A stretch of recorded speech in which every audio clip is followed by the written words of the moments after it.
Cookup. Hey, you, right there. Y'all see it. Watch this video to the end, boy. Yo, Dennis here back with another video. Y'all already know what the lick read. Make sure y'all like and subscribe and hit that notification bell. It's greatly appreciated. As you can see, I'm cooking in my kitchen. Quick dinner, if you will, for the kids. Hit a taste for chicken breast strips and seasoned fries. I'm gonna whip some of that up, but in addition to that, I'm gonna make myself and my daughter and maybe my wife chicken pitas for us.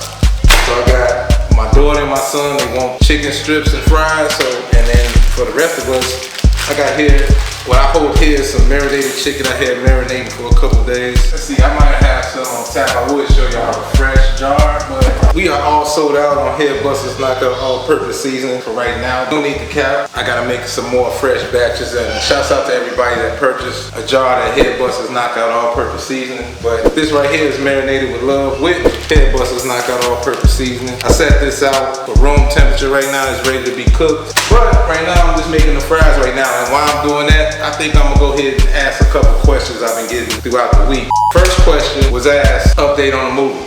Okay, update on the movie. The screenplay is all been done. All the stuff that's on my end is actually done. The hardest part about this journey now is getting a consistent cast, because I've been one man banding it for a minute as far as just putting the pieces together. It's been a hell of a journey just getting everybody on one accord. Like, as a matter of fact, I'm keeping it being. I lost 2 cast members. I got one is currently on an iron vacation. Another one just started an iron vacation. Who would have thought? I actually took myself out of the movie and decided to just take more of a behind the scenes role initially to direct and give my all to directing and putting everything together and getting everybody up to speed, so to speak. So with that, now I'm back with my original role again, because I had replaced myself with somebody else, and that person ended up going on an iron vacation. No need to say any names, but I lost 2 cast members to that. Then another 2 more, lack of commitment, life, and things like that. These things tend to happen. And a lot of times, you know, some people just bite off too much they can chew. You know, and I'm not even putting in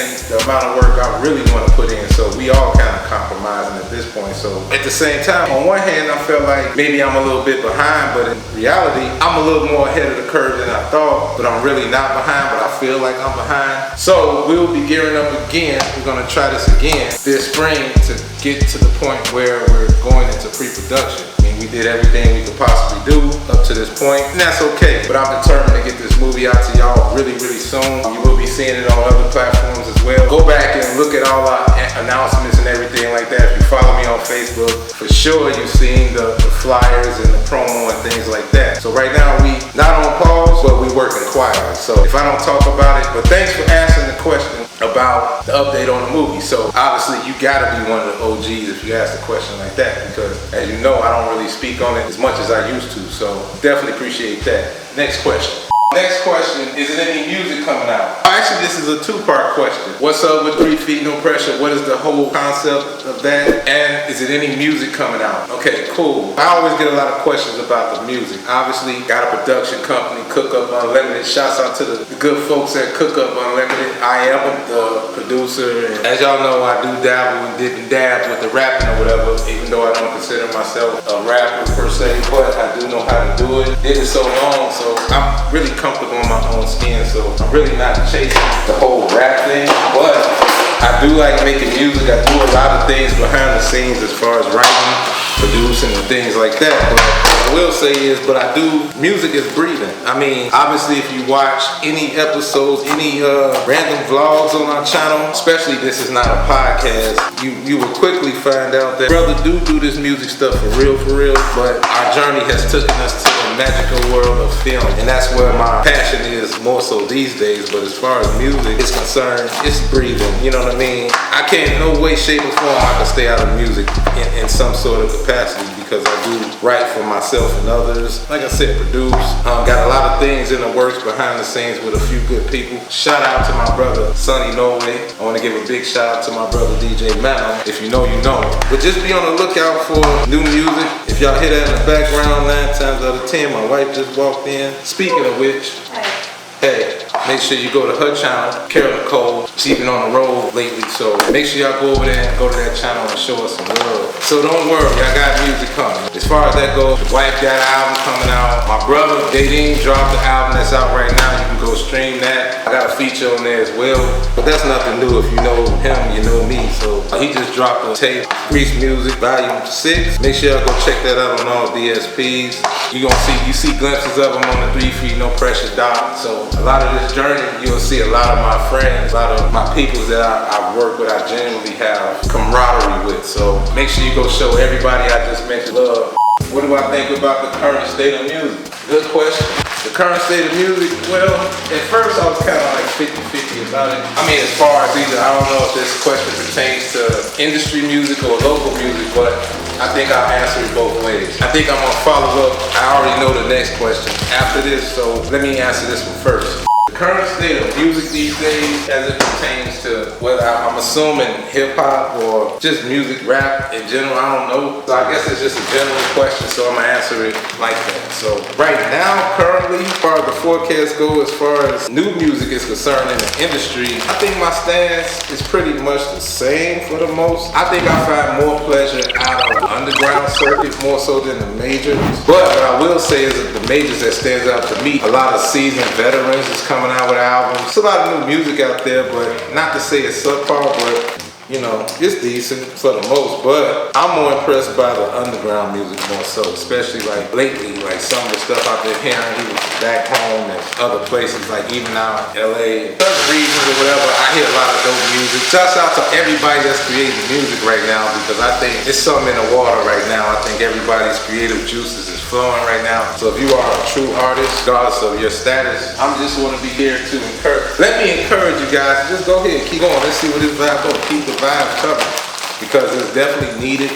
And yeah, I think I answered that question in general. Like, I'm 50-50 with the industry, but I'm all in when it comes to the underground. Man, that's just not me being biased. I'm just calling it how I see it. So that follows up with the next question I got was, do I not do reviews on, I ain't gonna say local artists, but underground artists or up and coming artists? Well, I answered that question off the camera a lot, and my whole thing is this, like, I understand, like, it's, you know, my thing is not to tear down, not even no major artists too much, or let alone somebody up and coming. You know, if you like it, you like it, you don't, you don't. So how do I do my reviews is based off of, right now, I just keep it neutral as far as doing a lot of industry reviews, because that makes the most sense. I mean, I don't think a lot of you guys will even take the time to watch anybody that's on the come up right now unless they spark your attention some kind of way. And I guess that really comes down to the artists and how they promote themselves to get you guys' attention. It's not really up to me. But I will say this, that I definitely will put y'all on as new artists and dope artists that's out around amongst the city, or as far as what I heard. So like, you'll never really too much hear me butchering too many people on reviews, because you know, if I talk about it, it's because I want to talk about it. If it's terrible, I probably wouldn't talk about it. Believe me, a lot of reviews I passed up on. You know, just try to keep it honest and not put my bias in the way. But if it don't move me to speak, on it, I just feel like there's really no need for that, because I mean, I'm just one opinion. That's not going to stop a person from, it's not really going to stop a person from continuing to create, and it shouldn't. But if it's something I don't like, I just don't talk about it. And I'm going to leave it like that. And in the case of more local artists, regional artists, up and coming artists, regardless of where you're from, I'd rather not tear y'all down. I would rather encourage you to keep going. Because if it's something I just don't like, I just don't talk about it. Why would I put out that bad energy to somebody? I mean, you got music critics for that. You got A&Rs for that. Now, if I was A&R'ing your music and we talking and we consulting, then that's different. I'm gonna definitely tell you what I really feel. It's something I don't like. And even with these reviews, I talk about the stuff I highlight purposely. I highlight the good things that I do like about it, and I try to give an honest review on everything that's worth reviewing. That's my whole answer with that. But I do get a lot of up and coming artists that will ask me, bro, check out this music, tell me what you think, or would I do a review on it? Well, it's a good answer to that. Like, it has to move me to do that. Like, I'm not just gonna jump on a bandwagon. Like, even like with these new releases with these majors, like, I don't really jump on a bandwagon. I like to sit down and I actually listen to your music for real, and really give it an honest critique. And I listen to the music more than one time because I don't think a lot of people, like especially like these people that's doing these reactions, it's just my opinion, and I can tell. I mean, you quick to jump on that clickbait and jump on that bandwagon because maybe something is viral. Are you really giving an honest review to the viewers, and let alone one of the people that you reviewing, if they actually watching, they come across one of your reviews, whether it's on this channel or maybe a short or maybe a reel from somewhere, and they would want to know honest feedback. And as an artist, being an artist, that's all you would really want. You want some feedback. Tell us what you like. Tell us what you don't like. Stuff like that. And you got people for that. But like I said, for me, just being an artist, no, whatever I dislike about it, you leave that up to the fans or whatever. Because sometimes, some people do have influence that can persuade you to not listen to somebody just based off their reaction and their review. You know what I mean? So, and it's sad to say because we got lazy listeners now and they don't have their own mind. So if you don't recommend it and they respect your opinion, then you can persuade them and say, man, I heard it was trash, or I heard it was this, that, and the third. Now, we know trash. Now, off the record, I called a lot of trash. But at the end of the day, no, I'm not with the tearing people down. It's like that old saying, if you ain't got nothing nice to say, then just don't say it at all. But I will keep it 1,000 if I need to. Anybody that knows me knows that. If I answer the question correctly, then that would be my answer to that. So normally, like the last time we did an Ask Dennis episode, we took it to Twitter, we took it to a lot of different social media platforms. I threw the questions up there, but it's really no need. When you got multiple people asking the same thing, I just thought I'd pick the ones that I seen. So that being said, I appreciate all the feedback. I appreciate all the phone calls, text messages, all that good stuff. I think that's about it that I can think of right now. If I left anything out, just wait for the next video. And with that being said, keep God first, stay sucker free, and by all means get to the money. Peace and love, stay healthy, and I'm out this joint. And now it's time to do some reels. I don't know what you're waiting on. Sitting by the phone or looking at your smart TV, your laptop or computer or whatever you use. Just go over to YouTube, please.